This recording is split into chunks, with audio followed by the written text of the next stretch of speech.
Hello and welcome. Beyond the edges of comprehension, past the boundaries where reality fractures into infinite possibility, there exists a power so absolute that even the mightiest gods bow before its will. This force does not demand worship, grants no spells to faithful clerics, and remains utterly indifferent to the prayers of mortals. Yet without this singular consciousness, the very fabric of existence would unravel, and every pantheon across every world would cease to be. You are about to discover the truth behind divinity itself, the ancient hierarchy that governs gods as surely as gods govern mortals, and the cosmic architecture that transforms belief into tangible power. At the apex of all divine authority stands Io, the over-god, the hidden one, the entity who exists beyond concepts mortals might comprehend as good or evil, law or chaos. Io did not create himself, and his origins remain unknown. For his existence simply is and has always been. His domain encompasses the worlds of Aber and Toril, the twin planets that orbit through the crystal sphere known as realm space. And within this cosmic jurisdiction, his word supersedes all other authority. Io possesses power that exceeds the combined might of every god and primordial. Having once separated the unified world of Aber Toril into two distinct planets during an ancient cataclysm known as the Tearfall, the Overgod functions as the ultimate arbiter of divine law, establishing the rules by which all lesser deities must abide. These rules govern whether gods require mortal worship to sustain their power, how portfolios can be claimed or contested, whether deities can be permanently killed or merely diminished, and if mortals possess the potential to ascend to godhood. Perhaps most significantly, Io reserves the exclusive right to change these rules whenever he deems necessary.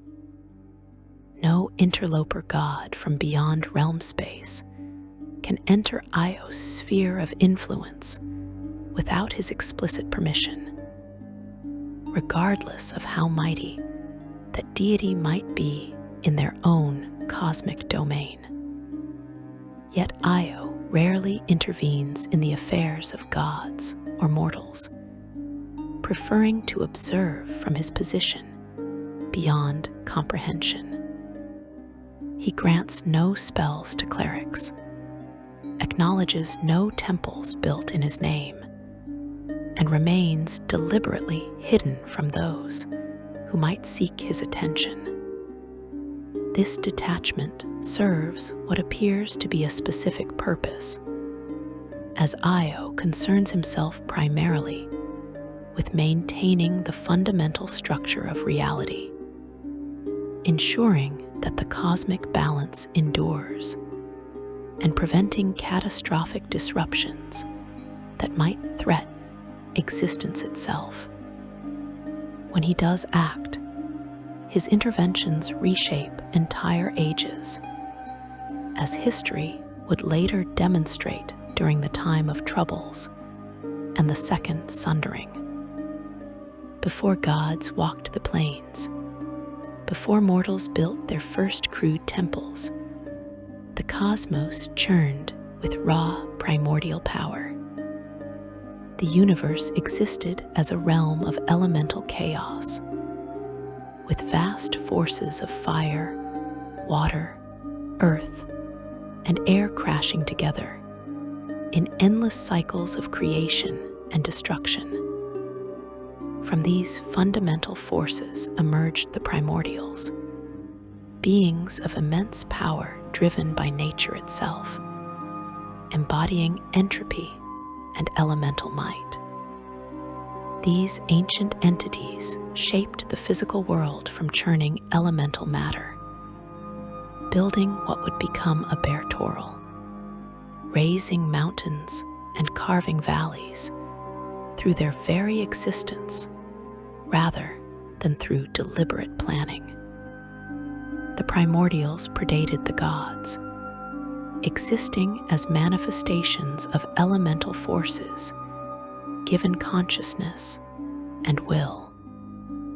They built the universe not with divine intention or purposeful design, but through the natural expression of their being.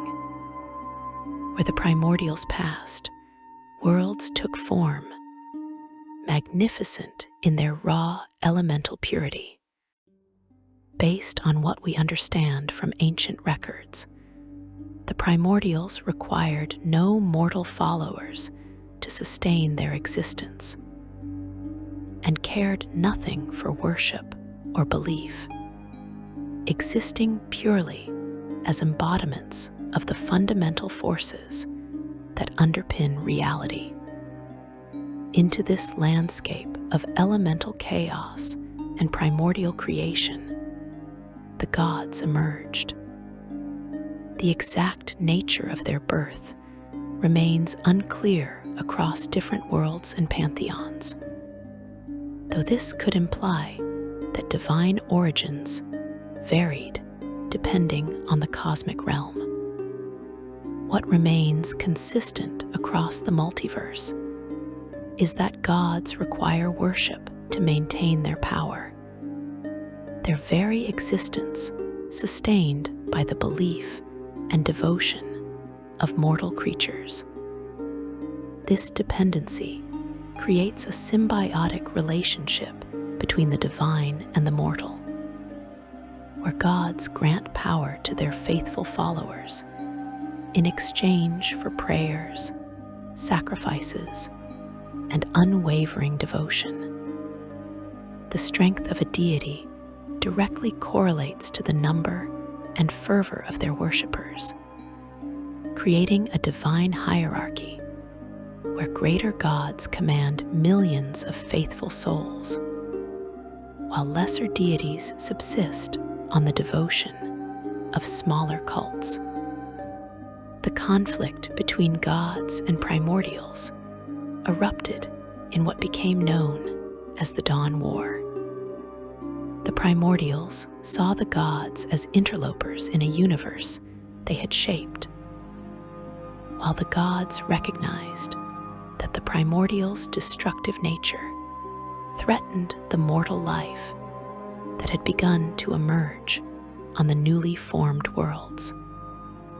This cataclysmic conflict reshaped reality itself, with battles between these cosmic powers tearing continents apart and rewriting the fundamental laws of existence. During this war, each god selected an aspect of creation to champion and care for, which appears to have defined their portfolios from that point forward. The Dawn War reached its catastrophic conclusion during the Tearfall, when the primordial Asgorath, the world shaper, hurled an ice moon at Eber Toril in a final destructive act. Io himself intervened.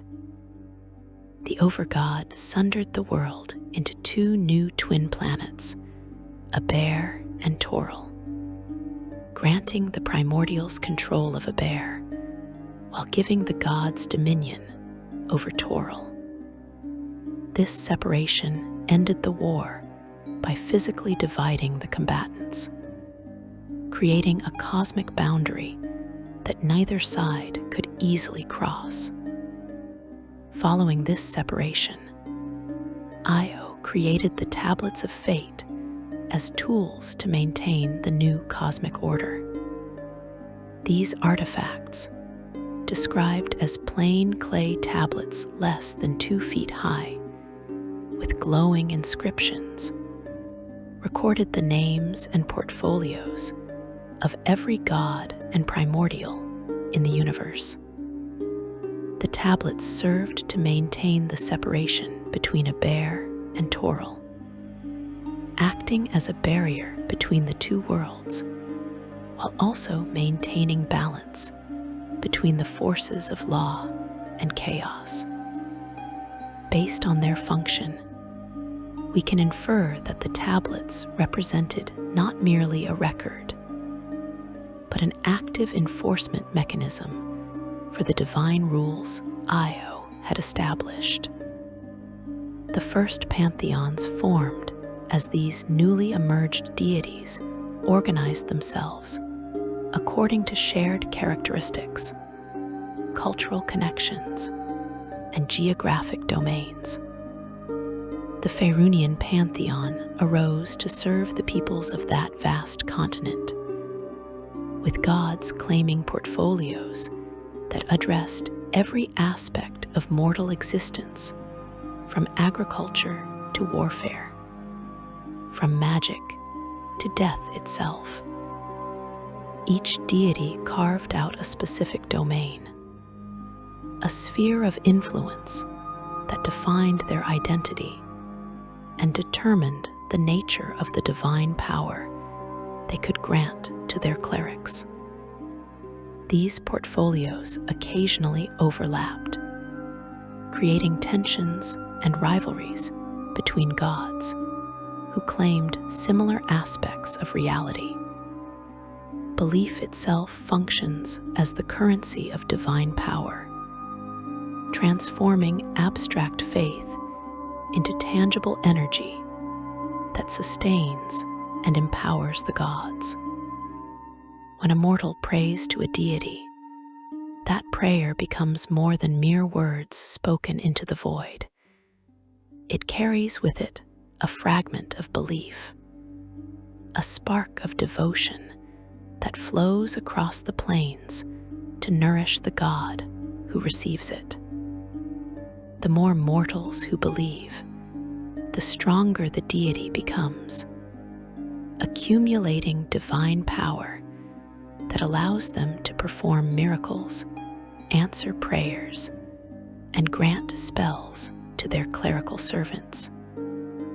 This system creates a competitive environment among the gods, each seeking to expand their base of worshippers, convert followers from rival faiths, and ensure that their name remains spoken with reverence across the mortal world. The relationship between gods and mortals extends beyond simple transaction, evolving into complex bonds of patronage, protection, and mutual obligation. Mortals do not merely worship gods for the promise of divine intervention. They align themselves with deities whose philosophies resonate with their own values, whose domains reflect their daily concerns, and whose power offers protection from the countless dangers that threaten mortal existence. A farmer prays to Chauntea for bountiful harvests. A warrior invokes Tempest before battle. A wizard studies the mysteries of Mystra to unlock arcane secrets. And each prayer strengthens the bond between deity and devotee. In return, this suggests that gods take active interest in the affairs of their followers, granting divine guidance, manifesting miracles, and occasionally intervening directly when their faithful face insurmountable challenges. Different worlds across the multiverse developed their own unique approaches to divinity, each shaped by the specific history and culture of that realm. In Eberron, the dominant faith centers on the sovereign host, 9 deities worshipped as a unified pantheon rather than as individual gods. Followers of the sovereign host, known as vassals, typically offer prayers to the entire pantheon, trusting that the appropriate deity will hear and respond to their specific needs.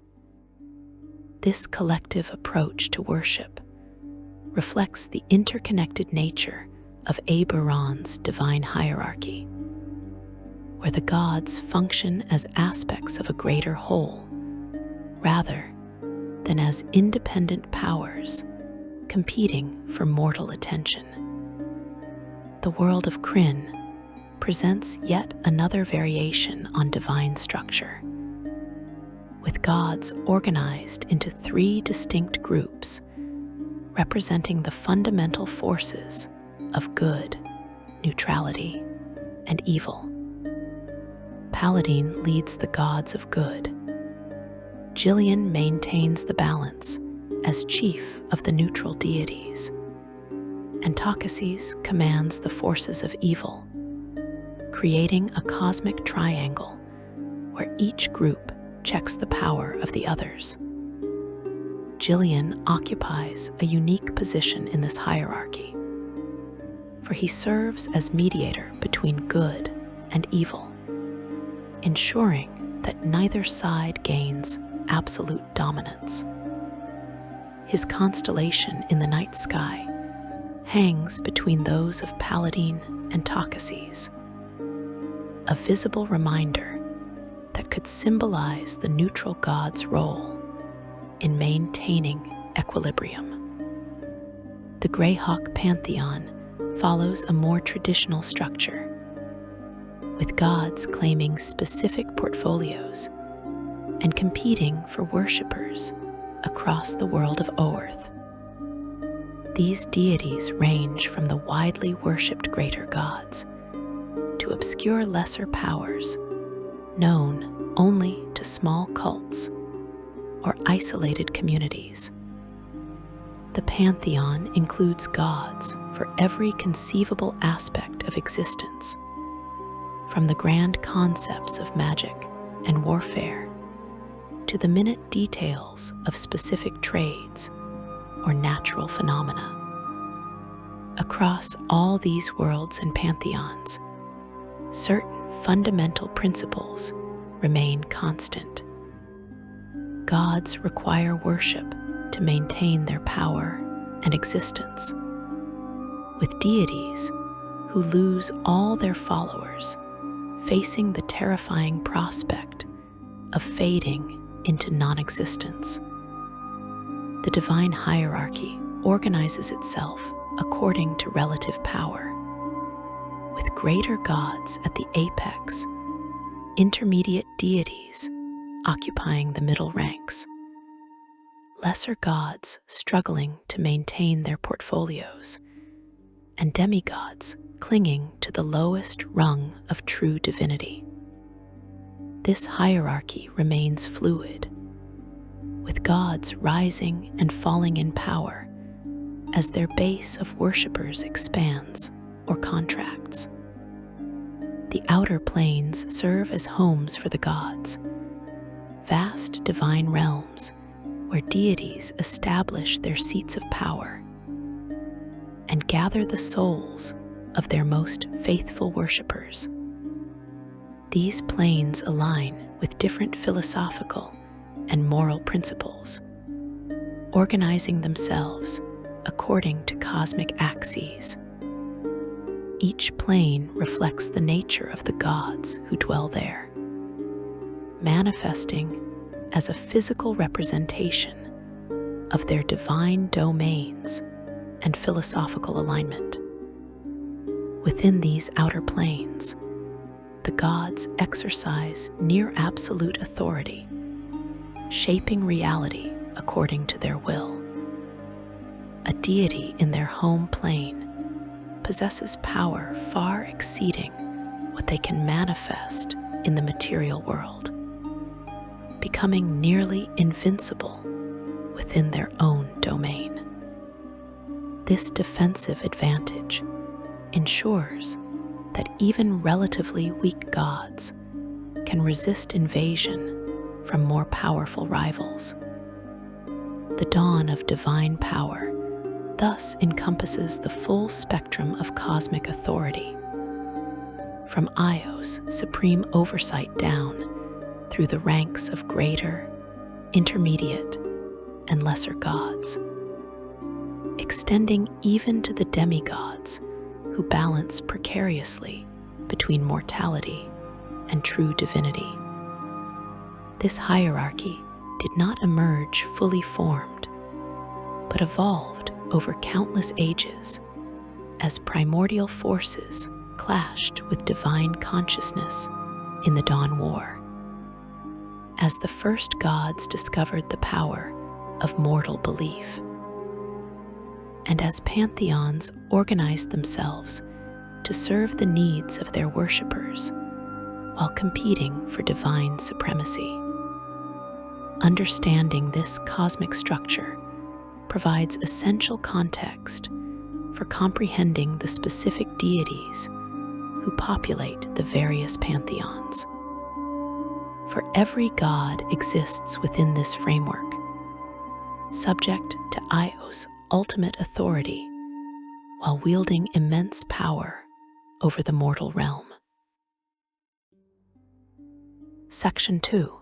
The greater deities and their domains. The goddess of magic holds the weave itself within her consciousness, every spell ever cast flowing through her divine essence like blood through mortal veins. Mystra, the Lady of Mysteries, embodies the fundamental force that allows wizards to reshape reality, clerics to channel divine power, and sorcerers to manipulate the raw fabric of existence. She has died multiple times across the ages, yet magic itself demands her return.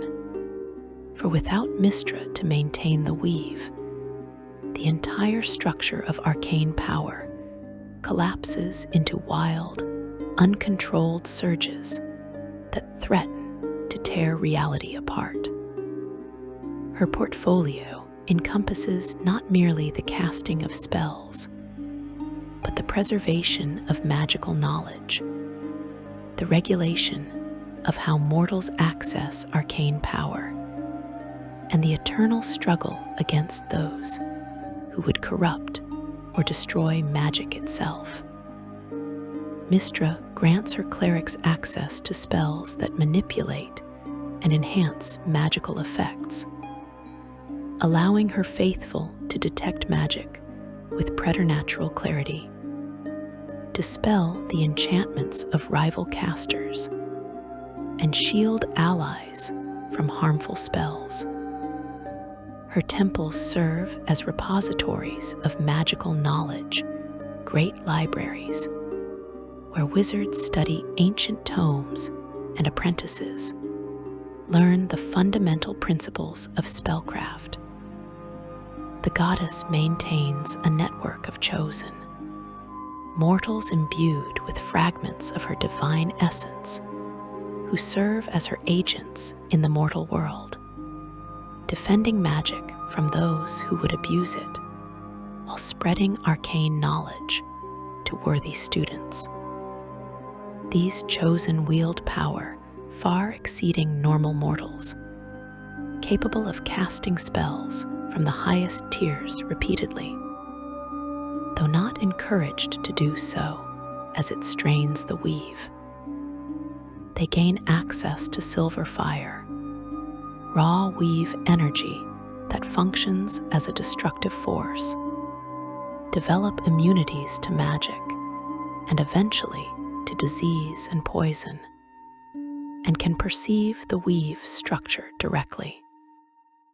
Mystra selects her chosen based on specific criteria, valuing loyalty to her and to her aims of spreading magic to all who will not use it to keep magic from others. Durability in wielding arcane power, and incorruptibility, meaning the ability to wield such power without succumbing to the temptation to misuse it. This last quality proved the downfall of Samester and continues to bar Manchun from becoming a chosen. Death itself bows before Kelemver, the Lord of the Dead, who judges every soul that passes beyond the veil of mortality. He inherited his divine portfolio from Cyric, transforming the cruel and calculating domain of death into something resembling justice, where souls receive reward or punishment based on the deeds they performed in life rather than arbitrary factors. Kelemver presides over the Fugue Plain, the gray wasteland where souls await judgment, appearing before each petitioner to weigh their mortal actions and determine their final destination among the outer planes. The faithless and the false, those who rejected all gods or betrayed their chosen deity, face consequences in Kelemver's realm, though the exact nature of this punishment has changed over time. Historical accounts indicate that initially the faithless were absorbed into a wall of the faithless, though more recent reports from 1492 Dale Reckoning suggest they may instead wander the Fugue Plain eternally. The judge of the damned maintains strict neutrality in his judgments, showing no favoritism even to those who worshipped him in life. A paladin who devoted every moment to righteous service earns passage to their deity's heavenly realm, while a murderer faces punishment appropriate to their crimes. This impartiality earned Kelemver respect from other deities, for they trust that souls dedicated to their service will reach them despite passing through his domain. His clerics wear gray robes and speak openly about death as a natural transition rather than something to be feared, counseling the dying, overseeing funeral rites, and hunting undead abominations that violate the natural order. Kelemver's authority extends primarily over the souls of those from Faerun, though this appears to include all humanoid souls regardless of which pantheon they worship. Based on clerical accounts, only the faithless and those rejected by their deity are directly judged by Kelemver, while devoted followers of other gods pass through to their chosen afterlife. Chauntea, the Great Mother, presses her divine essence into every seed that germinates, every crop that grows, and every harvest that sustains mortal life. She embodies the bounty of nature itself, not the savage wilderness that claims unwary travelers, but the cultivated fields and carefully tended gardens that separate civilization from starvation. The Earth Mother represents the tamer parallel of Sylvanus, the forest father of druidry and wilderness, as she serves as the deity of agriculture and plant cultivation.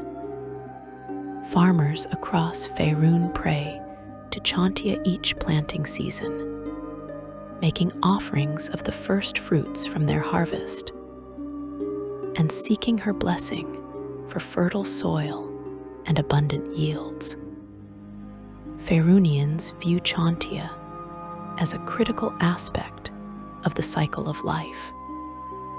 Private land owners and struggling farmers visit the clerics of Chauntea for divine suggestions for aiding the harvest, particularly when plague or drought strikes the crops. Her clergy walks among common folk more than most priests, blessing fields, healing diseased livestock, and teaching agricultural techniques. Chauntea herself rarely manifests directly, but when her followers face catastrophic threats to the food supply, this suggests she can unleash her power in dramatic displays to protect the harvest.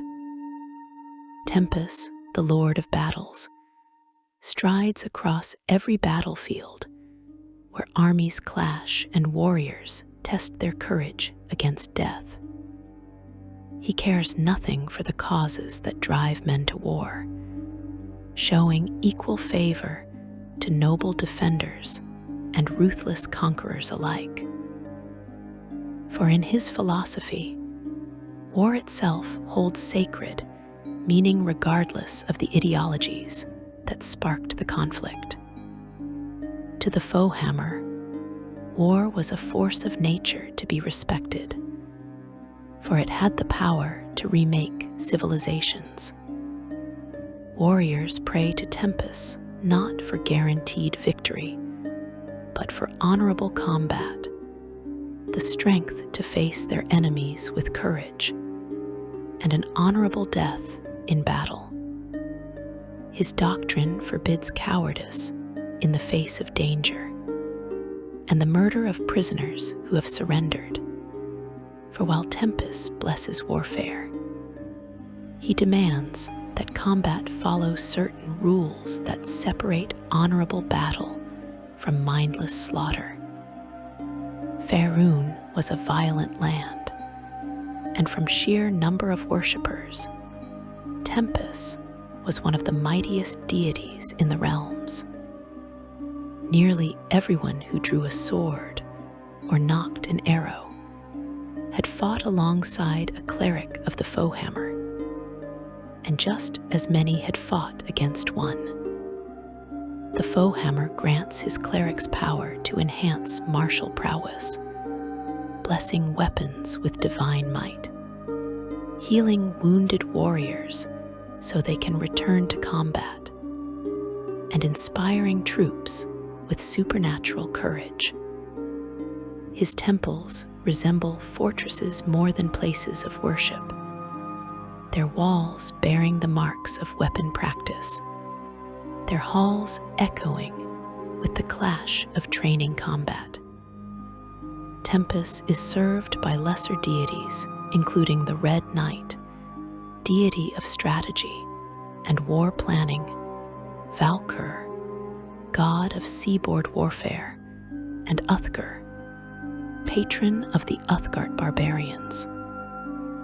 Lathander, the Morning Lord, brings the dawn each day, his divine radiance burning away darkness and offering renewal to all who witness the sunrise. He embodies optimism, creativity, and the constant potential for new beginnings, encouraging his followers to abandon failed endeavors, embrace change, and work toward building a better future. The Morning Lord is a deity of creativity, dawn, renewal, birth, athletics, spring, self-perfection, vitality, and youth. Like many gods of light, Lathander abhors the undead, and those who dispel them or who foster new life are often favored by him. His priests destroy undead with particular fervor, for these creatures represent stagnation and the denial of natural death. The Morning Lord's temples feature east-facing windows that capture the first light of sunrise, and his clergy conducts their most important rituals at dawn, when their god's power flows strongest. Youth and vitality flow from Lothander's touch, his blessings granting energy to the exhausted, hope to the despairing, and determination to those who face seemingly insurmountable challenges. His followers found new settlements, establish innovative businesses, and pioneer unexplored territories, embodying their god's doctrine of constant forward progress. Yet based on his emphasis on renewal and change, Lothander's focus sometimes manifests as destructive transformation, which could create friction with more conservative deities who value tradition and stability. Selûne, goddess of the moon, weaves silver light across the night sky, her divine radiance offering protection to travelers, hope to the lost, and guidance to those who navigate by stars. She stands in eternal opposition to her sister Shar, the two goddesses representing the duality of darkness itself.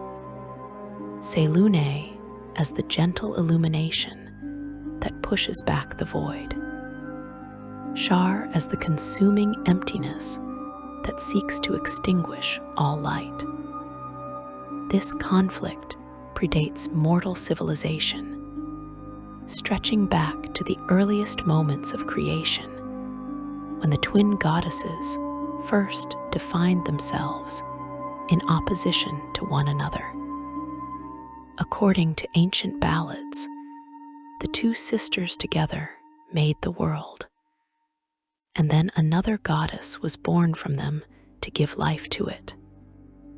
Selûne agreed to help bring the light and warmth of the sun to nourish life.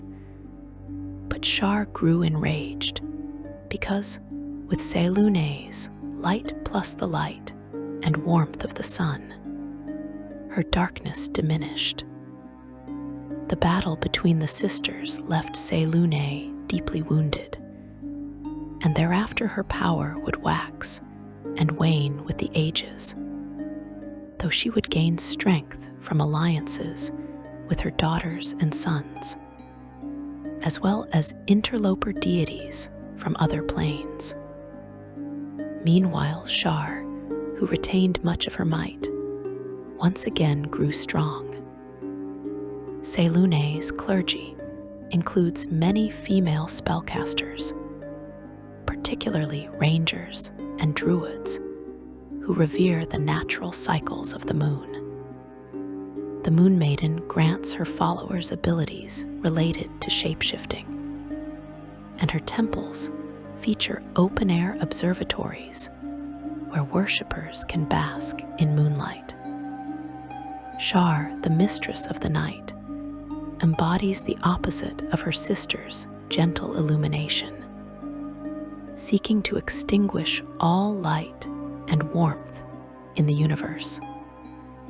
Consumed with bitterness and loneliness, she vowed revenge and lurked in the darkness, with the war between the sisters continuing eternally. She commands darkness as an active force that consumes and corrupts, spreading despair and encouraging loss. Her followers operate in secret, establishing hidden temples in lightless caverns, manipulating events from the shadows.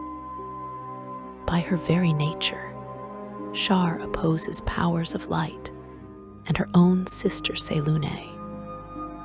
The creation of the shadow weave made Shar the eternal enemy of Mystra, the goddess of magic, resulting in brewing conflict between these two powerful deities. In Ab Iran, divinity functions according to fundamentally different principles. The sovereign host consists of 9 deities worshipped collectively rather than individually, forming a unified pantheon that serves the needs of an entire civilization.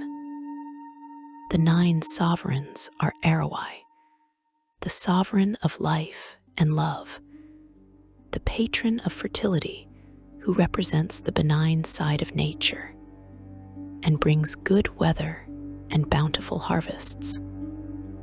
Orion, the sovereign of law and lore, believed to be the first wizard who revealed the secrets of magic to the world. Balinor, the neutral deity of hunting and animal life. Boldre, the lawful good deity of community and hearth, wife of Orion. Dala Ra, who embodies honor and sacrifice in battle. Dal Dorn, who represents strength and physical prowess. Kal Korin, who facilitates trade and commerce. Aledra, who brings good fortune and feast. These 8 deities gather under the sovereign, described in some traditions as an eternal dragon who unites them all in divine purpose. Vassals, as followers of the sovereign host call themselves, typically pray to the entire pantheon rather than selecting a single patron deity. A farmer seeking abundant harvest might primarily invoke Arowai. Yet they would still acknowledge the other sovereigns in their prayers, recognizing that agriculture depends on favorable weather from multiple divine sources, protection from beasts, and profitable trade. This approach creates a more egalitarian divine hierarchy, where no single god dominates worship. And clergy often serve the entire host rather than dedicating themselves to individual members. The faith has grown largely by assimilating believers in other gods, usually convincing them that their deity is simply one of the sovereigns using a different name. The Dark Six represent the shadowed aspects of divinity that the sovereign host rejects. These 6 deities include the Devourer, who commands the destructive fury of nature's wrath, the Fury, who embodies passion and vengeance, the Keeper, Lord of death and greed, the Mockery, patron of treachery and violence in war, the Shadow, master of corruption and dark magic, and the Traveler, embodiment of chaos and cunning deception. Followers of the sovereign host view the Dark Six as evil perversions of divine power. Yet many acknowledge that these darker gods serve necessary functions. Arowai is said to be the sister of the Devourer, and civilized folk often pray to the Devourer for protection from flooding and drought. Worship of the Dark Six operates primarily in secret, their followers gathering in hidden shrines where respectable clergy rarely venture. Yet certain communities, particularly pirates, bandits, and others who exist outside civilized law, openly revere one or more of the 6. On Krynn, the gods organize themselves according to the 3 fundamental forces of good, neutrality, and evil. Their cosmic triangle, maintaining the balance that prevents any single philosophy from dominating existence. Paladin, the major god of good, leads the gods of good and tries to educate the people to bring about order. Jillian, the major god of neutrality, believes that mortals have to be able to choose their own path to have order. The gods of the three alignments form the balance of Krynn. Paladin is opposed to all the gods of evil, but especially to Takhisis. Takhisis, leader of Krynn's evil gods, is known as the Dragon Queen, the Queen of Darkness, and on other worlds as Tiamat. She is the god of power, pride, and control, as well as the queen of chromatic dragons. She tempts mortals to her service with offers of dominance over others.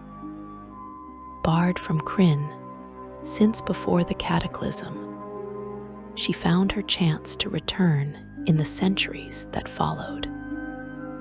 She sometimes appears as a powerful human warrior with gleaming armor and long black hair. But her true form is a five-headed dragon. Takhisis was sister to Jillian and Paladin, and was the goddess of control and evil. She was responsible for the corruption of the chromatic dragons. Jillian, the book, serves as mediator between good and evil. He embodies knowledge, neutrality, and the cosmic balance itself. His constellation hangs between those of Paladin and Takhisis in the heavens, serving as a visible reminder of the neutral god's role in maintaining equilibrium. The Greyhawk pantheon encompasses dozens of deities serving the peoples of Oerth, each claiming specific portfolios and competing for worshippers across that world. These gods range from universally acknowledged greater powers to obscure local deities. Unlike the unified approach of Eberron's sovereign host, Greyhawk's gods actively compete for followers, their clergy engaging in theological debates. These greater deities shape their worlds through direct intervention in mortal affairs. In settings like Forgotten Realms, gods do grant power directly, not the faith itself, with divine magic functioning as regular magic channeled through a divine being. Gods feed on the faith of their worshippers, but the relationship is not one-sided, as the gods also provide tangible benefits to their followers.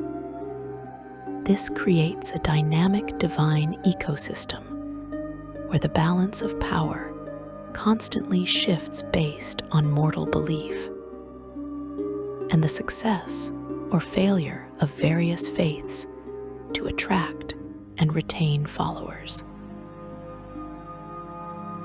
Section 3. The Dark Powers and Evil Deities. Three mortals once walked the realms, their ambitions burning with such intensity that even death itself would not contain their hunger for power. They called themselves Bane, Baal, and Myrkul, and together they embarked on a quest that would transform them from flesh and blood into something far more terrible, ascending from mortality to claim dominion over tyranny, murder, and death itself. Their story reveals a fundamental truth about the nature of divinity: that godhood does not require noble birth or righteous purpose, only sufficient power, unshakable will, and the opportunity to claim divine essence.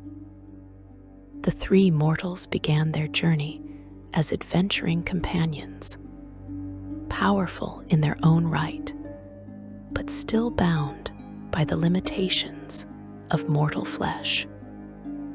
Bane sought dominion over all living things, desiring to reshape the world according to his vision of perfect order, maintained through absolute tyranny. Baal craved the power of murder, not the simple act of killing, but mastery over death itself. Merkle pursued control over death's mysteries, seeking to unravel the fundamental nature of mortality and claim authority over the boundary between life and oblivion. The three forged a pact to achieve godhood or die trying, with their eyes on the ultimate prize, the portfolio of Jergal, lord of the end of everything. They traveled to the gray wastes of Hades, where Jergal dwelt in his castle of bone, intent on taking his power by force. Much to their surprise, when the dead three claimed the throne as their own, Jergal willingly stepped aside, claiming that he was happy to grant his powers to the trio. The ancient god had grown weary of his vast responsibilities and welcomed the opportunity to surrender the burden of ruling death. He offered his guidance to help transition power, then posed a question to the three ambitious mortals, which among them would take their seat on the throne. Unable to decide among themselves who would rule, the three considered fighting for supremacy when Jergal made a suggestion. Why not divide the portfolios of the office and play a game of skill for them, he proposed. Bane, Baal, and Merkle considered the offer and agreed. Jergal took the heads of his three most powerful liches and gave them to the trio, proposing they compete by bowling the skulls across the gray waste, with the winner being the one who bowled the farthest. While the failed game of skull bowling led nowhere, in part due to the intervention of the god Malar, Jergal suggested leaving the decision up to Lady Luck. He proceeded to break off his skeletal finger bones, and the three dark travelers proceeded to play a game of knuckle bones.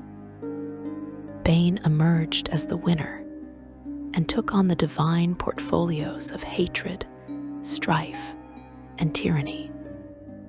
Merkle, who came in second place, took reign over the dead. Baal was left with dominion over death and murder. Jergal apotheosized them in this moment, their mortal forms transforming as divine essence filled them. Together, they became known as the Dead Three or the Dark Three, and they joined the Faerunian pantheon to spread their new faiths and dominions, while Jergal retained some divinity and served Merkle as his seneschal. Bane, the Lord of Tyranny, built his divine portfolio around absolute domination and the enforcement of hierarchy through fear and strength. He taught that the strong deserve to rule the weak, that mercy represents weakness, and that perfect order can only emerge when a single absolute authority crushes all dissent and rebellion. His clergy established rigid hierarchies within their churches, each priest exercising complete control over those beneath them, while showing absolute obedience to their superiors. They spread his faith through conquest and intimidation, forcing populations to acknowledge Bane's supremacy, building temples that resembled fortresses, and conducting rituals designed to break the will of those who resisted his doctrine. The Black Lord granted his followers power to dominate minds, compel obedience, and instill supernatural fear in their enemies. His clerics wore black armor adorned with his symbol, a green hand clutching the world, and they served as enforcers for tyrants, overlords, and anyone willing to impose order through absolute authority. Based on his doctrine and methods, Bane appears to have delighted in corrupting the powerful, slowly twisting just rule into oppressive tyranny. He taught that compassion breeds weakness, that laws exist to serve the ruler rather than protect the ruled, and that civilization requires some to command while others obey without question. Baal, the Lord of Murder, transformed assassination into a religious sacrament. He did not merely encourage killing, but elevated murder to something his followers practiced with devotion and care. The cultists of Baal operated primarily in secret, for few civilized lands tolerated open worship of murder. They established hidden temples in the undercities beneath major population centers, conducted their rituals in abandoned buildings and forgotten crypts, and identified one another through subtle signs and coded phrases. Baal demanded regular sacrifices from his faithful. The Lord of Murder pursued a unique form of immortality through his Baalspawn, mortal children conceived through avatars of the god walking among humans. These offspring carried fragments of Baal's divine essence within their blood, and this suggests the god intended that upon his death, his essence would gather within the most powerful Baalspawn, allowing him to resurrect through their body. This plan demonstrated the cunning that characterized the Dead Three. For even in apparent death, Baal arranged for his eventual return, his mortal children serving as anchors that would pull him back from oblivion. Myrkul, the Lord of Bones, claimed dominion over death itself, but his approach differed fundamentally from Kelemver, who would eventually succeed him. Where Kelemver would later judge souls based on their mortal deeds, Myrkul viewed death as something to be hoarded, controlled, and exploited. He encouraged the creation of undead, taught necromantic magic to his followers, and worked to expand his power by claiming as many souls as possible. The Lord of Bones appeared as a skeletal figure wrapped in tattered robes, his very presence radiating the chill of the grave. His clergy practiced necromancy, establishing temples decorated with bones, conducting rituals that raised the dead as servants, and offering their god souls harvested through various means. Myrkul taught that death represented merely a transition rather than an ending, and that the dead could serve the living if properly commanded. The Dead Three demonstrated that evil gods pursue fundamentally different goals than their benevolent counterparts. where good deities seek to uplift mortals and create just societies, evil gods encourage exploitation, domination, and the acquisition of power regardless of cost. Yet evil divinity offers certain advantages that attract followers despite the obvious moral corruption. Based on patterns observed across evil faiths, evil gods appear to grant power more freely than their good counterparts, demanding devotion, but rarely questioning how their followers employ divine blessings. Lolth, the Spider Queen, embodies betrayal, cruelty, and the doctrine that only the strong deserve to survive.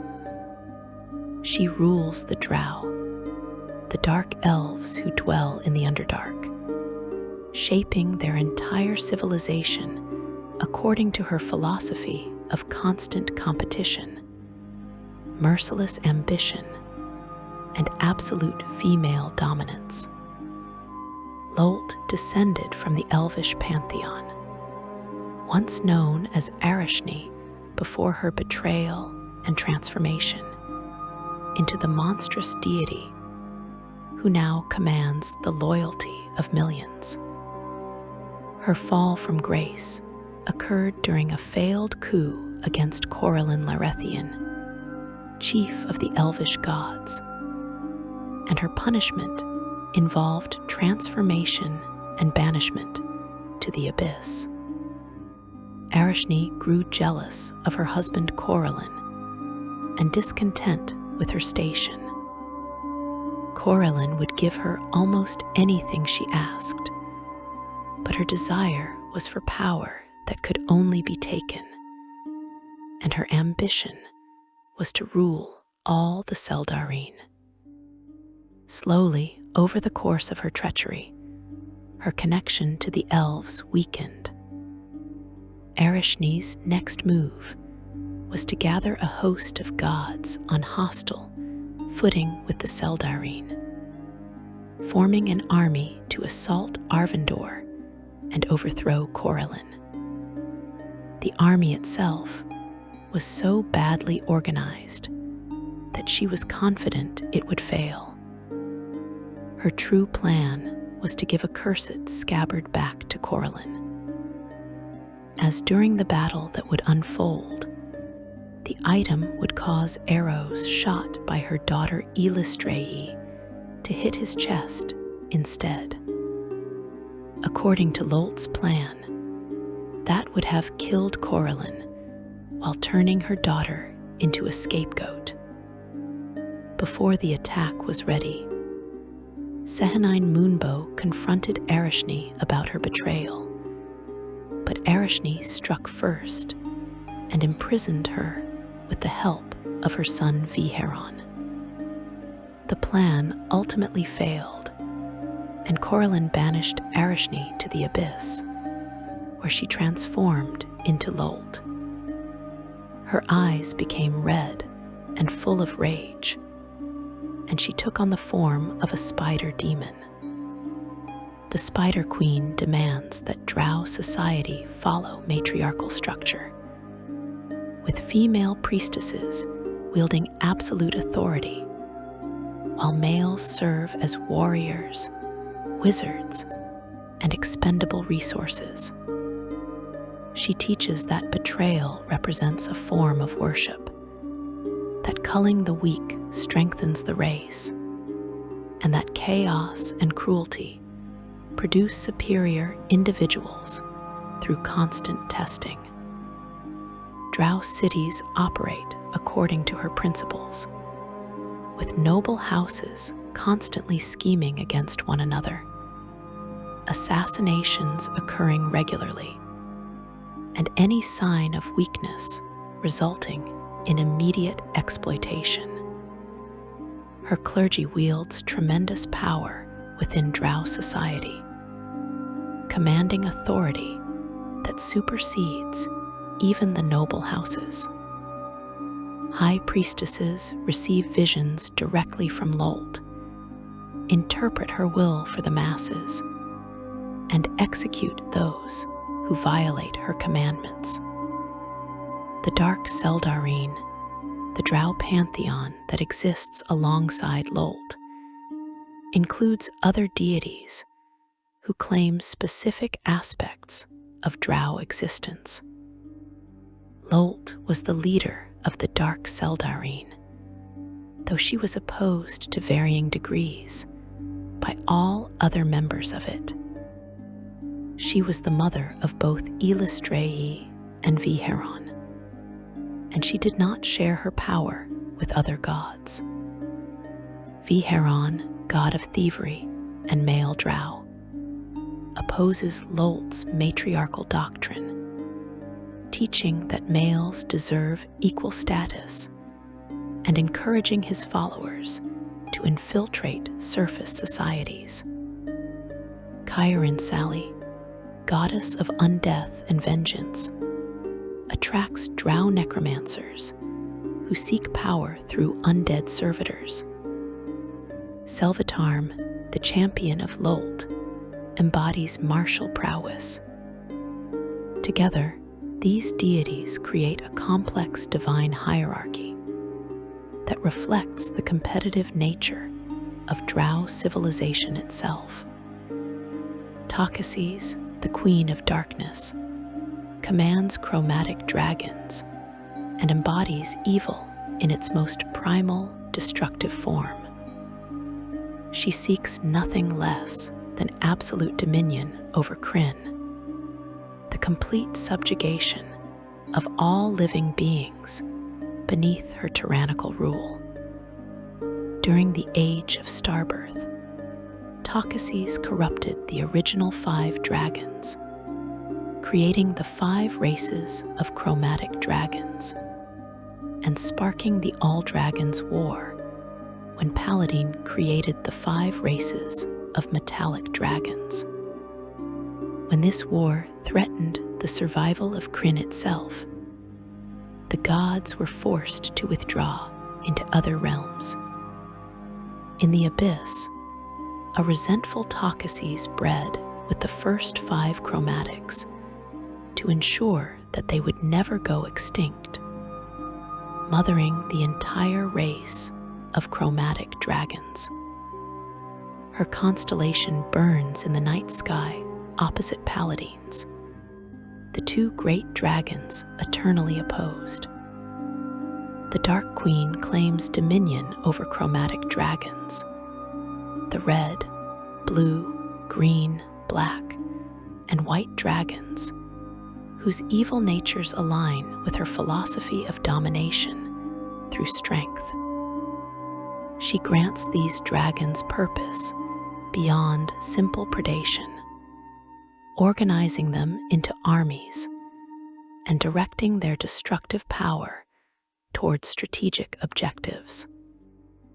During the War of the Lance, Takhisis created the Draconians, twisted reptilian humanoids spawned from corrupted good dragon eggs, demonstrating her willingness to pervert and destroy anything that serves her goals.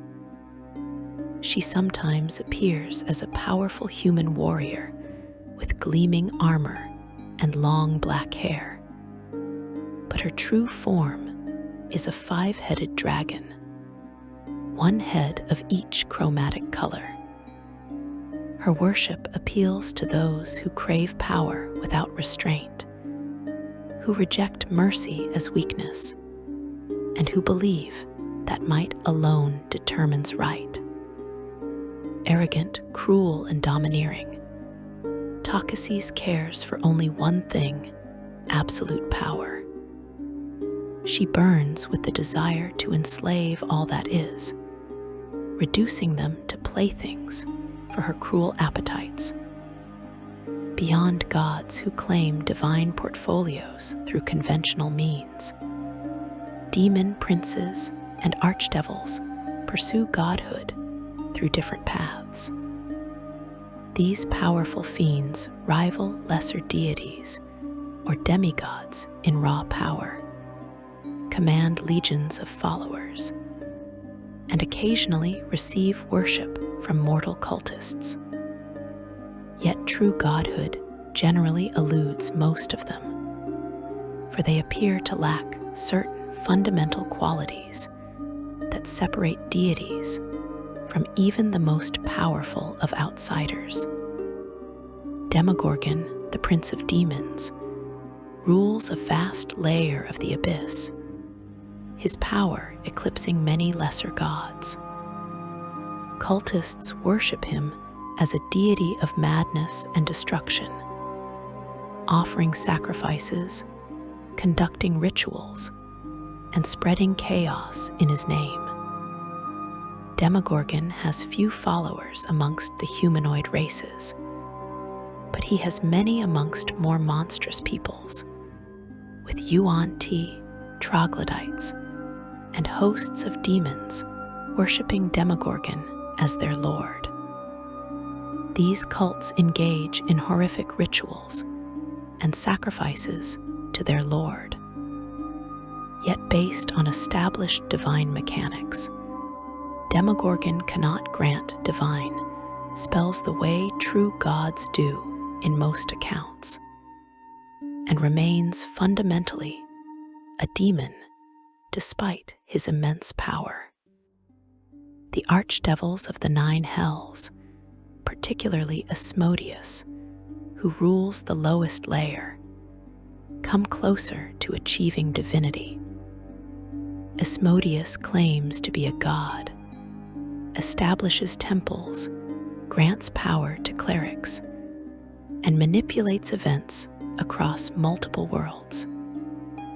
The greatest devil and ruler of all devil kind, the Lord of the Ninth, was overlord of all the nine hells. From his throne at the bottom of Bodr, the Lord of Lies reigned over his kingdom of unyielding tyranny, ceaseless warfare, and political intrigue. Asmodeus is considered a deity and chief archdevil, having achieved greater god status in more recent records. He had absolute control over the nine hells, and with his mind, he could change not only the landscape of any layer, but the forms of his archdevils in any way he wanted, whenever he wanted. It was through the Lords of the Nine that all devil kind derived their divine magic. Other demon lords and archdevils are generally considered to be on par with demigods, below true deities, but above mortal beings. They may even be worshipped by some evil races as patron gods, though usually they are not full-tier gods. The main difference appears to be that fiends are largely trapped in their home dimensions and cannot escape without help, while gods can easily affect many planes of existence. Evil divinity offers its followers a transaction stripped of certain moral complications that accompany good-aligned worship. Evil gods rarely demand ethical behavior toward others, seldom require their followers to help the innocent, and typically encourage the accumulation of personal power through whatever means prove effective.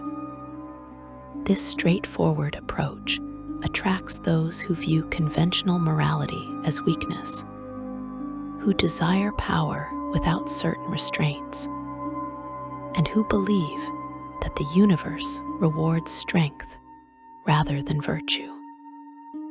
The philosophical appeal of evil divinity rests on the promise that dedicated followers can achieve their desires if they prove sufficiently ruthless, cunning, and devoted to their dark patron. Section 4: Lesser Gods, Demigods, and the Path to Ascension. The boundary between mortality and divinity appears absolute when viewed from below. Yet beings have crossed that threshold, transforming themselves from flesh and blood into something eternal and divine. The path to godhood does not follow a single route, for ascension manifests through multiple mechanisms depending on the world, the era, and the individual seeking transcendence. Some mortals claim divine power through specific circumstances. Others receive divinity as a gift from existing gods. A few inherit divine essence through bloodlines or artifacts. And based on what various sources suggest, some may ascend through accumulated mortal worship combined with other factors. Understanding these paths reveals that divinity itself operates according to rules that can be learned. And, under the right circumstances, exploited by those possessing sufficient determination and power. The most fundamental requirement for achieving divinity involves acquiring a divine spark, the essential fragment of cosmic power that separates gods from even the mightiest of mortals. This spark functions as both key and foundation, unlocking the potential for godhood while providing the initial energy necessary to sustain divine existence. Without this spark, no amount of mortal worship, magical power, or personal achievement can bridge the gap between mortality and divinity. For the spark represents the irreducible essence that defines a god. Mortals acquire divine sparks through several methods, each fraught with danger and demanding extraordinary circumstances.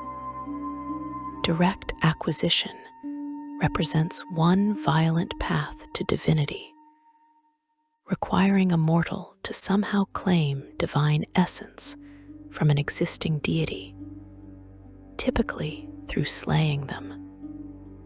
This approach demands power that already approaches divine levels, for even the weakest god possesses advantages that make them nearly invincible when confronting mortal challengers.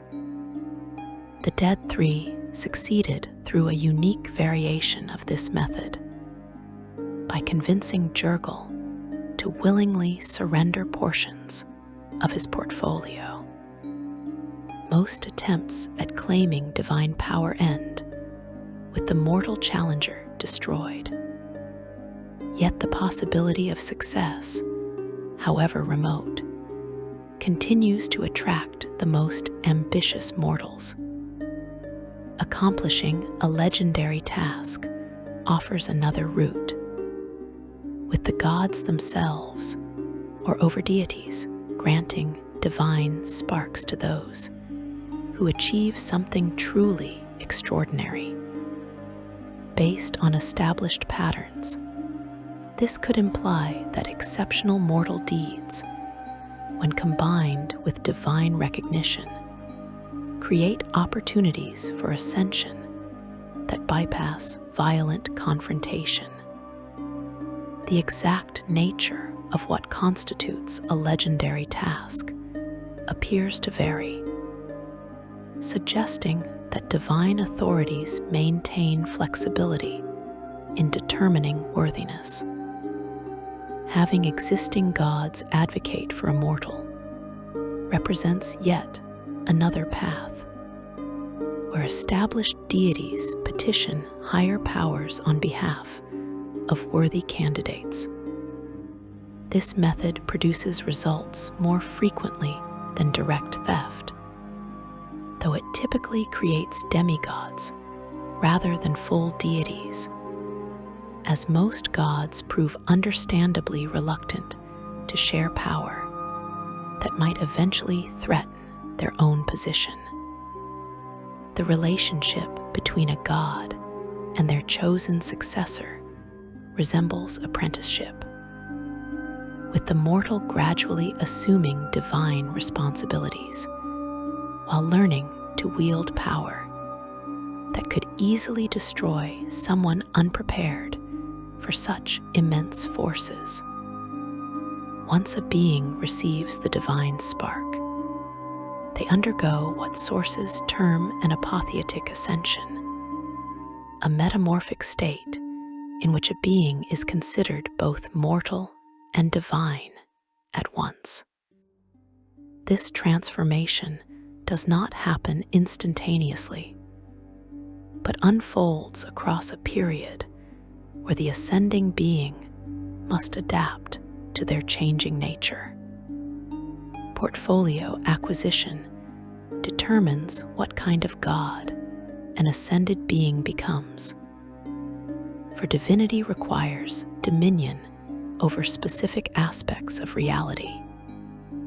A being who ascends must claim responsibility for some domain, whether warfare, magic, agriculture, or any of countless other aspects of existence. Most deities, particularly those of intermediate ranks, controlled some aspect of mortal affairs, referred to as the god's portfolio. Unclaimed portfolios occasionally emerge when gods die without successors, their domains lying vacant until someone with sufficient power and ambition seizes control. More commonly, portfolios can be shared between multiple deities who govern different aspects of the same domain. Tempus shares the war portfolio with Garagos, with Tempus governing honorable warfare, while Garagos rules over the brutal, savage aspects of battle. This division suggests that portfolios possess enough complexity to support multiple divine perspectives. Demigods occupy the uncertain space between mortality and full divinity, possessing divine sparks too weak to sustain true godhood, yet far exceeding mortal limitations. These beings serve as living proof that divinity operates on a spectrum, rather than as binary state.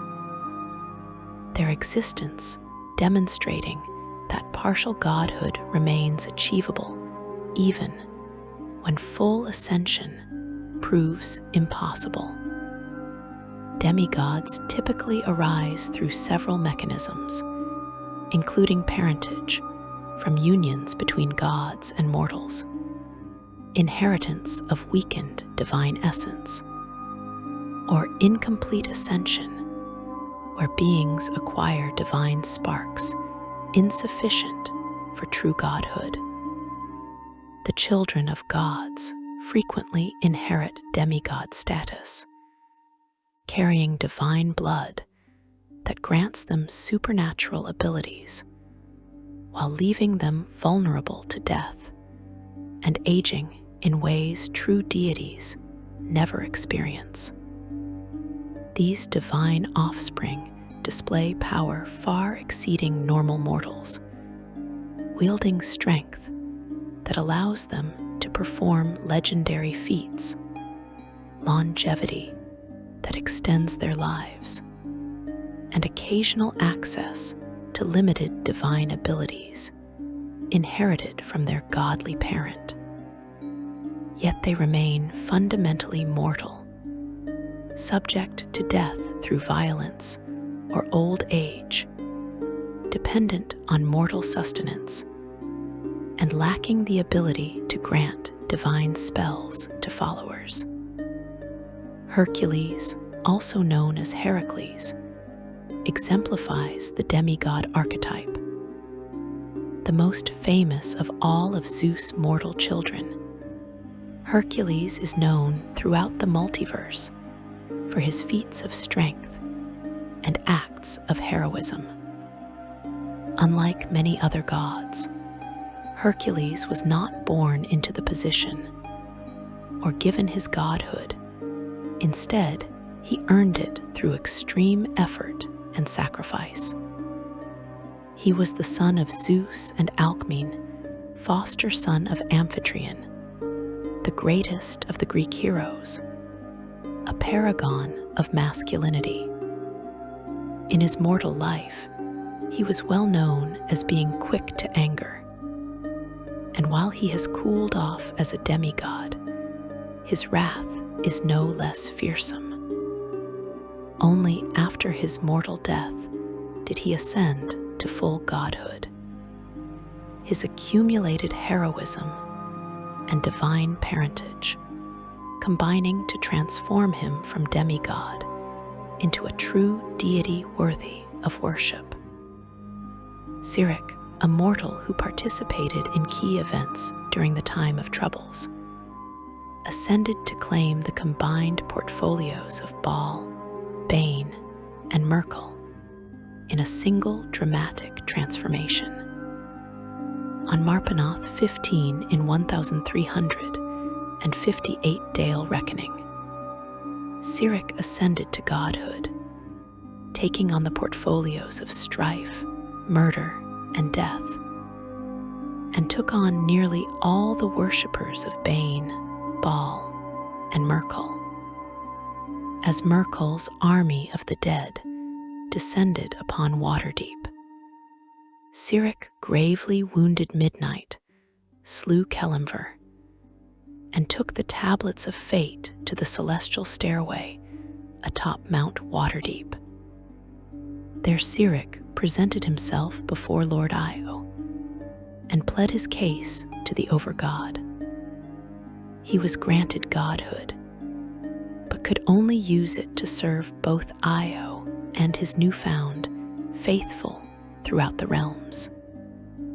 Sirik would never again feel any satisfaction or joy, and would forever have to contend with Midnight, the restored incarnation of Mystra and new goddess of magic.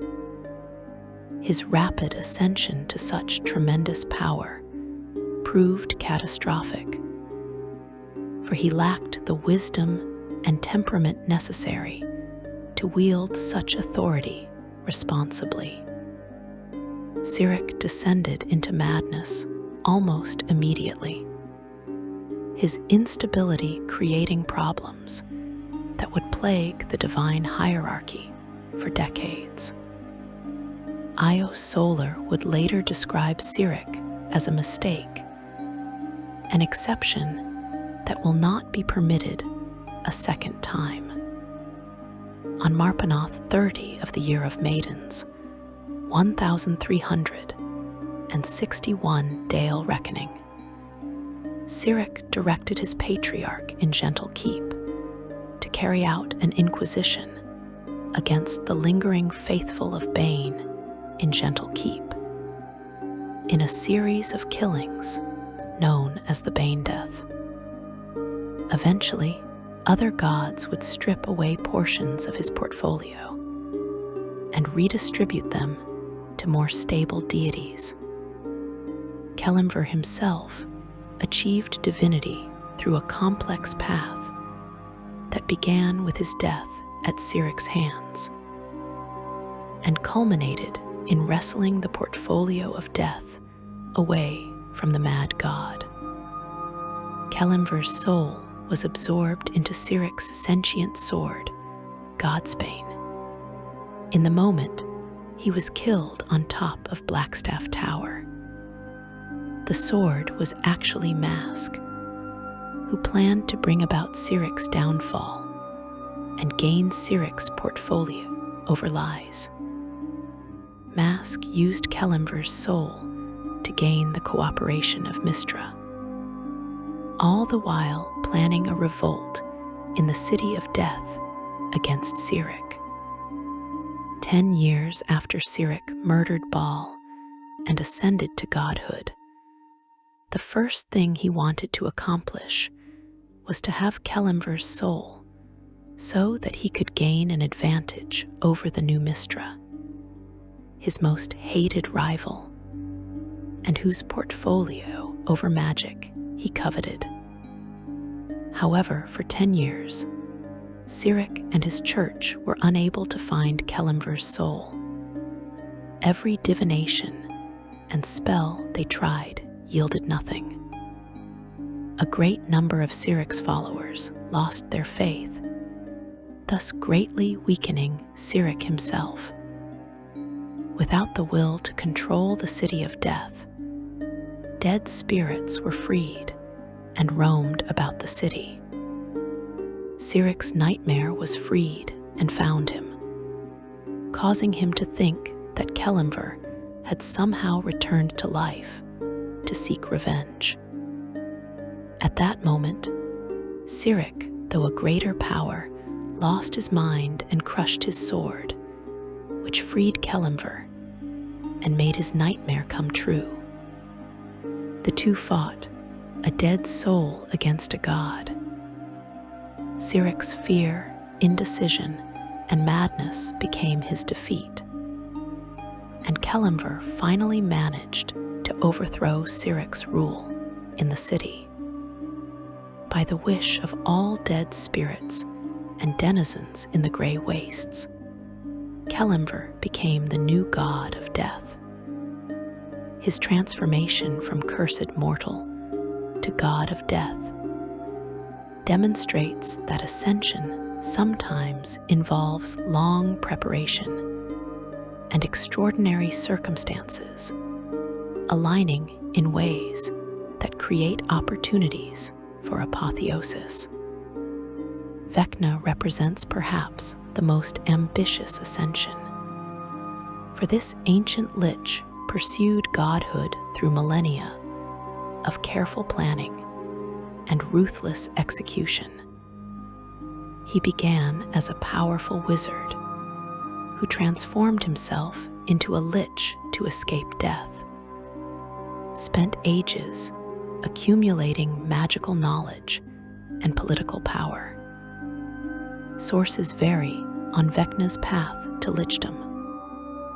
One version states that despite his power as a wizard, Vecna could not escape his own mortality and began to fear death, with Orcus teaching Vecna a ritual that would transform him into a lich, making him the greatest of all liches. His body gradually withered and decayed, but Vecna continued to expand his evil dominion. Vecna's pride and arrogance so offended the greater powers of the outer planes that they cursed him to dwell forever on the border between life and death, never again to fully live or rest in tranquil death. Through some unknown process, Vecna's body was too powerful to be destroyed, and for untold centuries, his soul drifted, refusing to surrender. With worship from his cult, he gained small amounts of energy and power.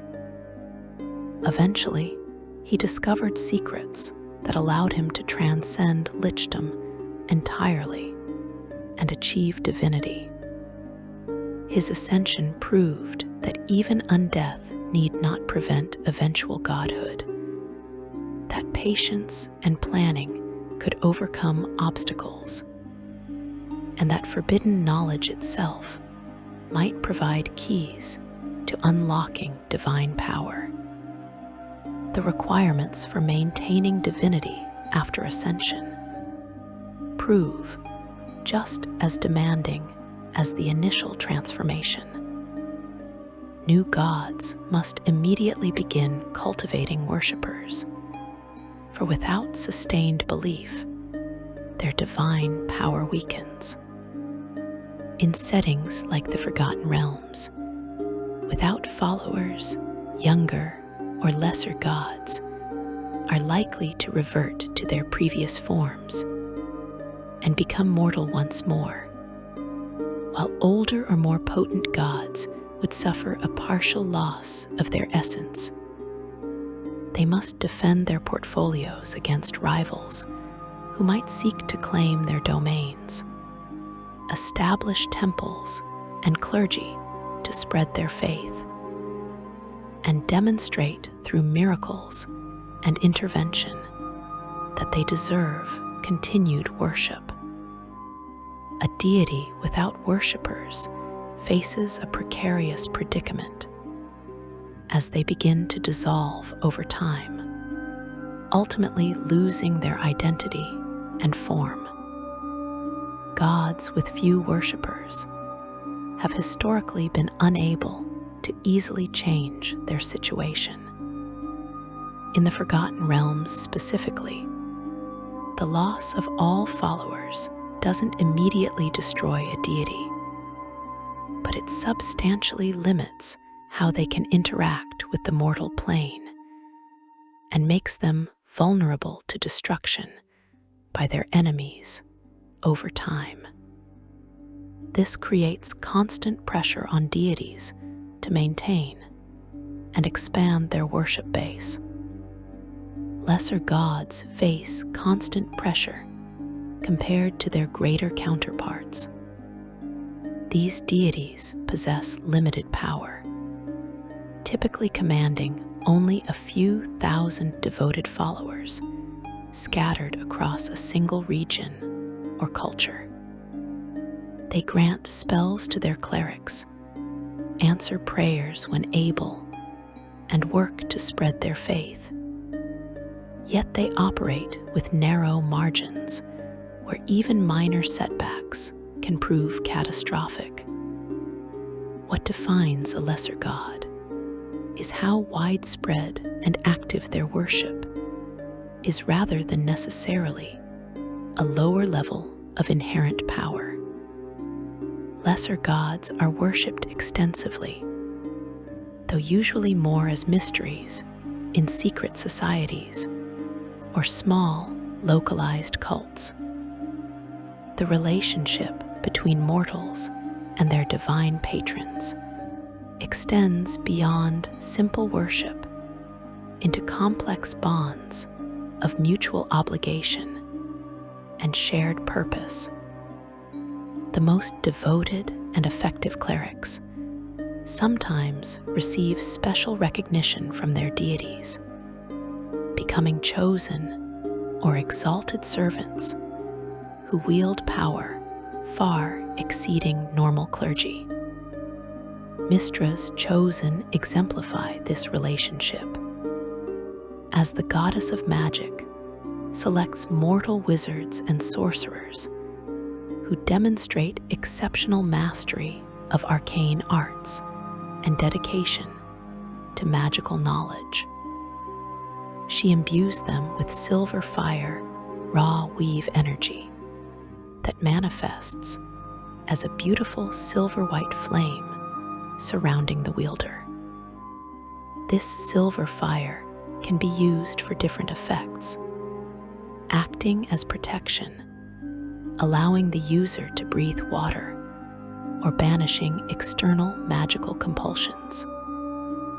The chosen can also unleash the silver fire as a beam of spellfire under complete control of the wielder, piercing all known materials and magic barriers. In addition to the powers of the fire, Mystra grants 3 special and personal powers to each of her chosen spell-like powers that duplicate the effect of any single spell. The path from demigod to lesser god to greater deity requires constant attention to divine politics, careful portfolio management, and strategic expansion of worship base. Ascending gods must navigate relationships with established deities who may view newcomers as potential threats, find unclaimed or poorly defended portfolios they can claim, and demonstrate that their ascension serves cosmic balance rather than threatening it. Success requires not merely power, but also diplomatic skill, strategic thinking, and the wisdom to recognize which battles can be won and which should be avoided entirely. Section 5. The Divine Wars and the Modern Era. The gods walked among mortals as flesh and blood, stripped of their immortality, vulnerable to steel and spell, their divine essence locked away by Io himself in punishment for their negligence and pride. The year 1358 Dale Reckoning marked the beginning of what mortals would remember as the Time of Troubles, a period when the fundamental rules governing divinity suspended, when gods died permanent deaths at mortal hands, and when the cosmic order that had endured for millennia shattered and reformed according to new principles. This catastrophic event began when two deities, Bane and Merkle, conspired to steal the tablets of fate, artifacts containing the fundamental laws that governed divine behavior and cosmic balance. Their theft triggered Io's immediate and devastating response. For the Overgod tolerates many transgressions, but never permits challenges to the cosmic order itself. On the 1st of Kithorn, in 1358 Dale Reckoning, Io summoned all the deities of the Faerunian pantheon to explain the theft. Tyr was blinded for his failing to notice the theft, but the culprits did not come forward. In the early evening of the 15th of Kithorn, Io cast all the deities of the Faerunian pantheon down, forcing them all to exist solely as mortal avatars on Toril. These avatars retained their divine knowledge and some supernatural abilities, yet they could be wounded, captured, and killed in ways that true gods never experienced.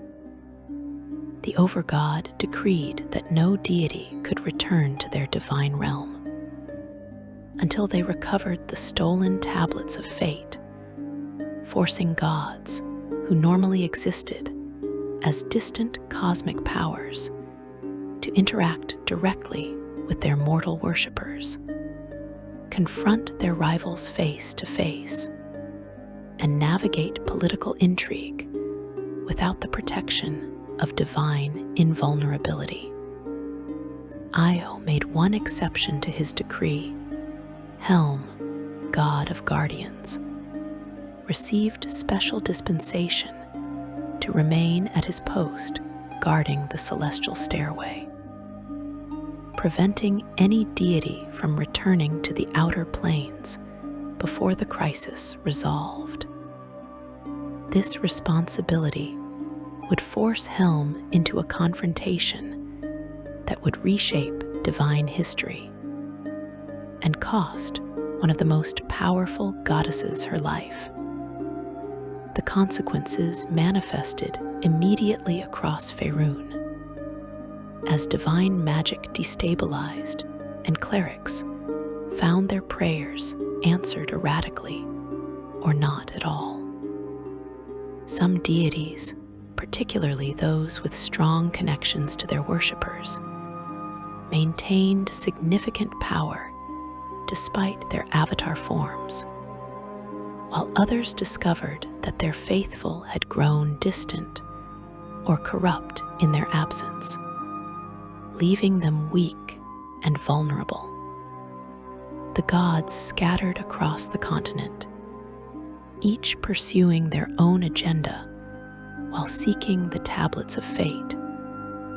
Their presence among mortals creating chaos as divine conflicts spilled into cities and villages that had never witnessed such powers clashing directly. On midsummer of 1358 Dale reckoning, Mystra, the goddess of magic, attempted to bypass Helm and climb the celestial stairway. She had spirited away a portion of her divine power before Io's decree took full effect, recovering it once cast from the heavens, and believed this gave her the right to speak with Io. Mystra argued with Helm, saying she had nothing to do with the theft of the tablets of fate, and demanding he let her pass so that she might speak to Lord Io and regain her rightful place as keeper of the weave. Helm steadfastly refused to let her pass and gave her fair warning. When she attacked him with all of her power and continued to attempt passage, Helm destroyed her with a catastrophic explosion in the skies above Castle Kilgrave, north of Erebor. The battle between them sent shockwaves through the weave that caused wild magic surges across Faerun, and demonstrated that even the most essential deities could perish during this unprecedented crisis. Following Mystra's death, Helm shed a single tear that fell to Toril, but stopped before hitting ground, hovering over the crater of destruction left below. This action had enormous repercussions for Helm, for while it prevented other earthbound deities from attempting the same action, it also caused the other deities and mortals alike to hold Helm in great contempt. Surprisingly, however, Helm's following remained strong in the south. Bane and Myrkul, the thieves whose ambition triggered this crisis, found themselves hunted by every other deity seeking to recover the tablets and restore cosmic order. Bane established himself in the city of Gentle Keep, gathering his faithful and preparing for the inevitable confrontations with rival gods. Meanwhile, Baal, the third member of the Dead Three, seized the opportunity to spread murder and chaos across the continent. The final confrontations of the Time of Troubles occurred at the city of Waterdeep, where multiple deities converged as the tablets of fate finally surfaced. Myrkul dispatched all of the forces available to him to Waterdeep, where they rampaged through the city in an attempt to find the tablets. Myrkul breached Blackstaff Tower and was able to secure both tablets of fate, reopening the celestial stairway atop Mount Waterdeep. Before he could reach the top of the mountain, he was engaged by both the forces of Waterdeep and the adventuring party that included Midnight, a mortal mage. Myrkul faced destruction in the skies over Waterdeep, his avatar slain by Midnight wielding divine power, and his divine essence scattered. Bane confronted Torm, god of duty and loyalty, in a battle that killed both deities, their mutual destruction witnessed by thousands of mortals who watched gods die before their eyes. Baal met his end through the intervention of mortal heroes, his avatar destroyed, and his divine essence scattered among his Baal-spawn children, rather than passing intact to a successor. With Merkul's forces defeated, the tablets of fate had been secured. Io, the overgod himself, descended to Mount Waterdeep, thanking the adventurers for returning the tablets to him. However, Io then destroyed the tablets entirely, grinding them into powder. Io then created new laws governing the deities, declaring that a deity's power would from then on come from the number of their worshippers and the strength of their faith. This represented a fundamental shift, as gods had not always required worshippers to gain power in forgotten realms. They predated mortals. So clearly, they did not originally receive power from worship. It was only with Io's revision of the divine rules that this dependency became absolute. As thanks for returning the tablets to him, Io ascended 2 of the adventurers to godhood. Midnight became the new goddess of magic, her name changing to that of Mystra. Though this would cause confusion for generations, as many believed the original Mystra had simply returned. Cyric, who had participated in slaying members of the Dead Three, ascended on Marpenoth 15 to claim their combined portfolios, becoming god of murder, strife, and death in a single dramatic transformation. As Merkul's army of the dead descended upon Waterdeep, Cyric had gravely wounded Midnight, slain Kelemver, and taken the tablets of fate to the celestial stairway atop Mount Waterdeep. There Cyric presented himself before Lord Io, who granted him godhood. The time of troubles concluded with Io, allowing the surviving gods to return to their divine realms. But the cosmic order had changed fundamentally. The overgods' new requirements that gods maintain closer connections to their worshippers, or risk losing power, entirely reshaped divine mortal relationships. Several new deities achieved godhood during or immediately after the crisis, ascending to fill portfolios left vacant by gods who perished. Cyric's rapid ascension to such tremendous power proved catastrophic, for he lacked the wisdom and temperament necessary to wield such authority responsibly. On Marpenoth 30 of the Year of Maidens, 1361 Dale Reckoning, Cyric directed his patriarch in Gentle Keep to carry out an inquisition against the lingering faithful of Bane. In a series of killings known as the Bane Death, Cyric's fear, indecision, and madness became his undoing. Kelemver, whose soul had been trapped in Cyric's sword Godsbane, was eventually freed and overthrew Cyric's rule in the City of the Dead, becoming the new god of death by the wish of all dead spirits and denizens in the Grey Wastes.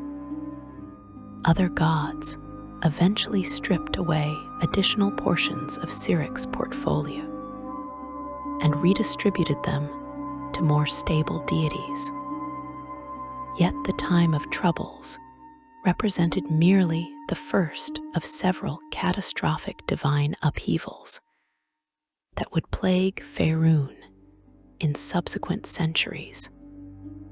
The Spell Plague, which erupted on Tarsak 29 in the year of Blue Fire, 1385 Dale Reckoning, originated with the murder of Mistra and the resulting collapse of the weave itself.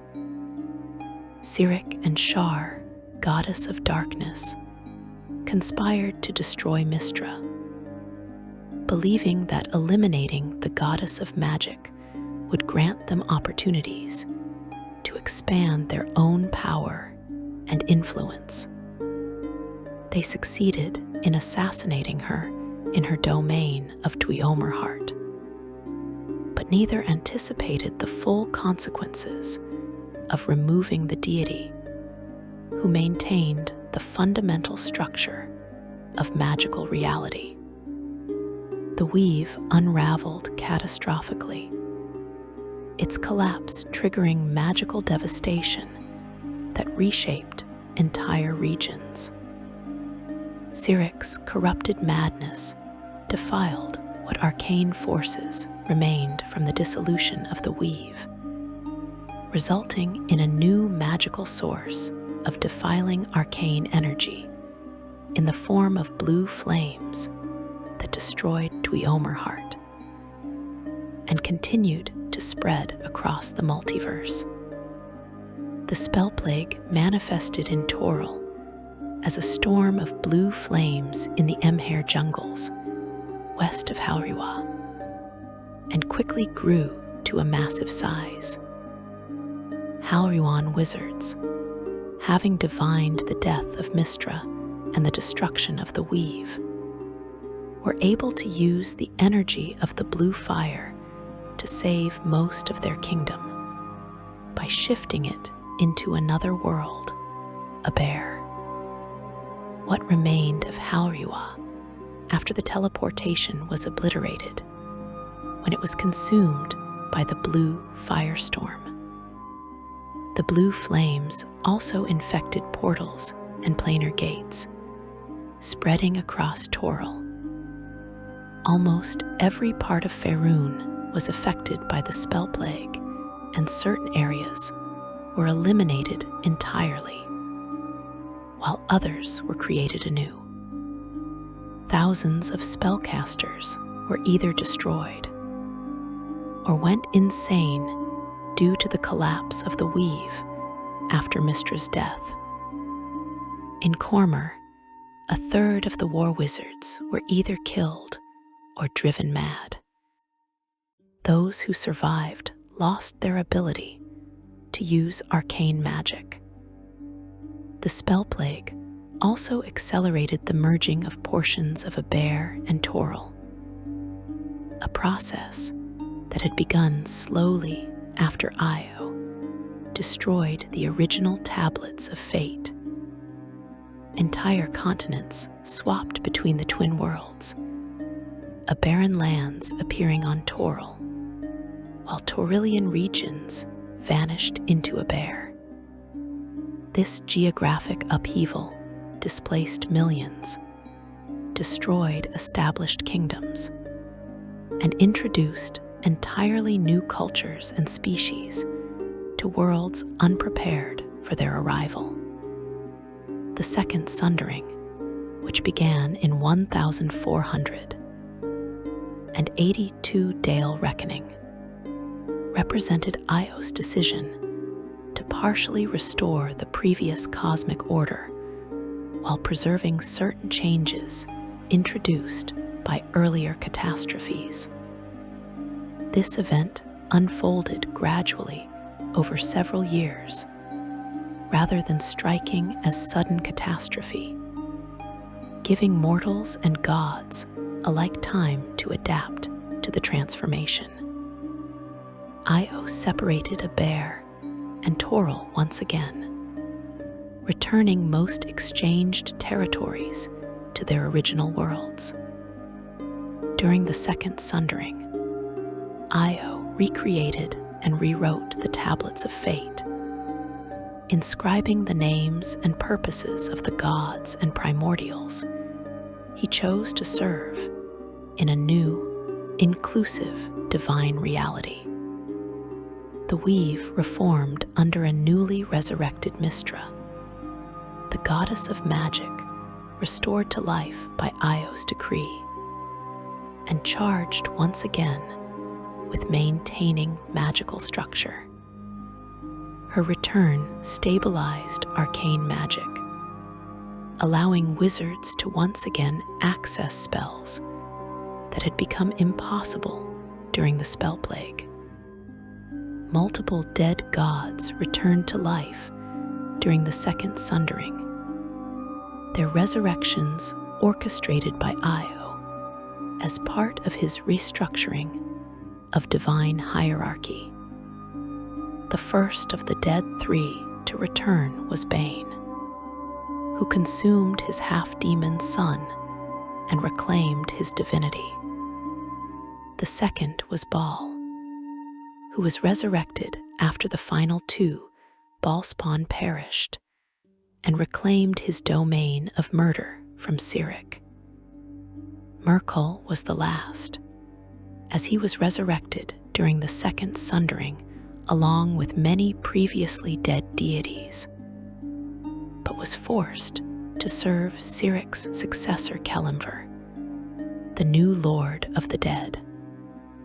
Additional restored deities included Helm, Mask, Lothendare, Elistrae, and Viheron, among others. For some gods like Shar, the Second Sundering resulted in a loss of power and influence. The current state of divine realms reflects this complex history of destruction and restoration, with gods operating under rules that combine elements from pre-time of Trouble's traditions with innovations introduced by subsequent crises. Deities maintain closer connections to their mortal worshippers than in previous ages, having learned through painful experience that distance from the faithful leads to weakness and potential destruction. A god's power is in large part determined by worship. The sum total of actions performed when venerating some divinities over others, including prayers and offerings, in addition to general deeds and behavior. The more fervent the worship and more abundant the worshippers, the stronger a god becomes.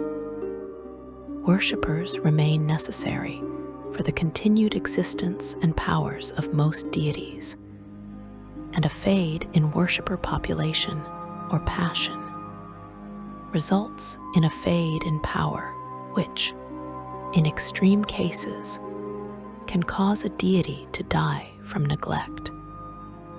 The outer planes continue serving as divine homes, yet the traffic between these realms and the material world has increased dramatically.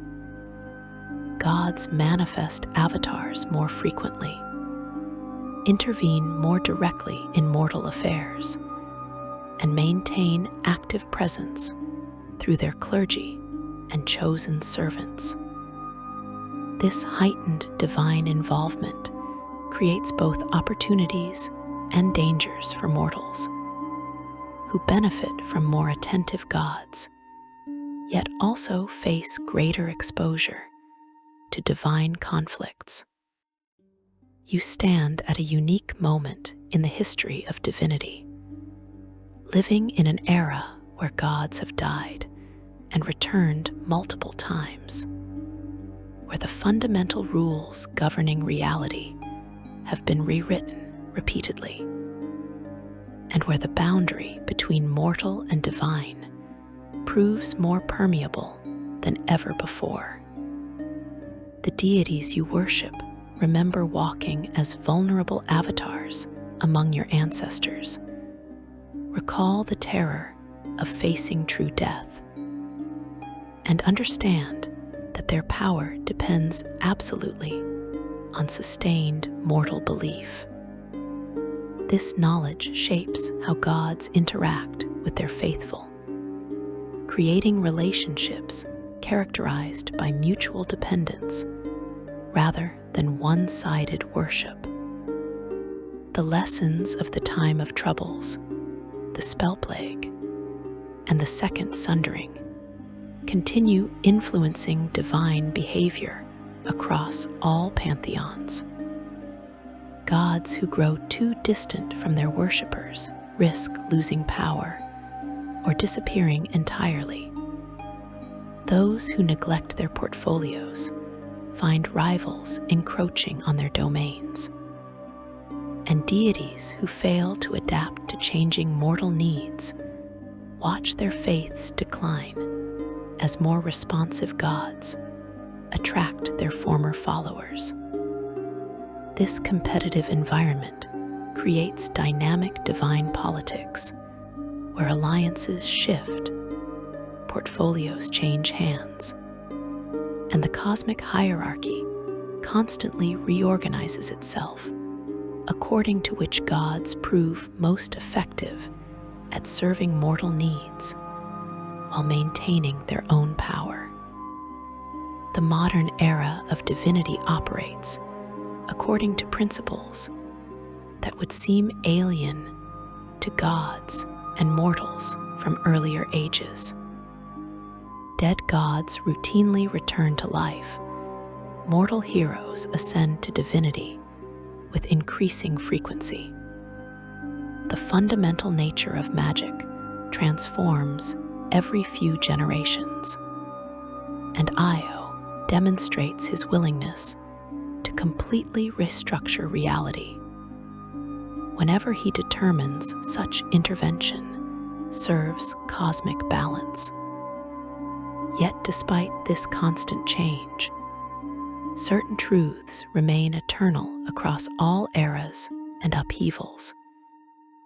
Gods require mortal worship to sustain their power.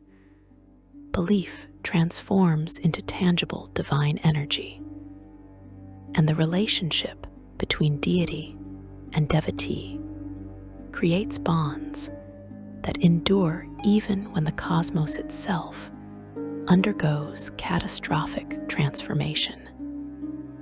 If you found this journey through divine history enlightening, please consider liking this video and subscribing to the channel.